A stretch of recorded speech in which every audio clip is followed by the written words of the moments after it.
মাছখিনি কেনেদৰে পাতত দিলোঁ বলকচোন চাওঁ। প্ৰথমতে পিঁয়াজ অলপ কাটি লৈছোঁ, পদিনা আৰু নৰসিংহ পাত, নেমু, জলকীয়া আৰু নহৰু সৰু সৰুকৈ কাটি লৈছোঁ। ইফালে মই বৰিয়লা মাছ ভালদৰে ধুই লৈছোঁ। আপোনালোকে অন্য মাছো ল'ব পাৰে। কলপাতখিনিত মাছখিনি লৈয়ে মই পিঁয়াজখিনি, নৰসিংহ আৰু যিখিনি পদিনা পাত, নহৰু, জলকীয়া গোটেইখিনি দি দিছোঁ। আপোনালোকে ইয়াতে থাকে ধনিয়া বা আদাও দিব পাৰে। অকণমান নেমুৰ ৰস চেপি দিছোঁ, খাবলৈ ভাল হয়। সোৱাদ অনুসৰি ইয়াতে দি দিম অকণমান নিমখ আৰু মিঠাতেল।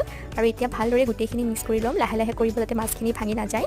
আৰু মিক্স কৰা হৈ গ'ল। আৰু তাৰপিছতে এই পাতল কলপাতখনৰ তলত আন এখন কলপাত সোমাই দিছোঁ, যাতে যেতিয়া আপুনি ভাপত দিব দেই নাযায় পাতখন।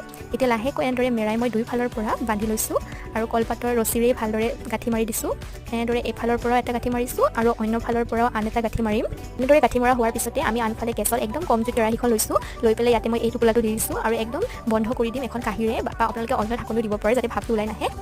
আৰু প্ৰায় কেৰাহীত 15 পৰা 20 মিনিটমান ৰখাৰ পিছতে মাছখিনি সিজি যাব আৰু কলপাতৰ পৰা মাছখিনি ওলাই লৈছোঁ। এতিয়া ভালদৰে আপোনালোকে এইখিনি পিটিকা কৰি ভাতৰ লগত খাব পাৰে, গতিকে বহুত টেষ্টি হয়। সৰু মাছ পাতত দিয়া আপোনালোকে ৰেচিপিটো বনাই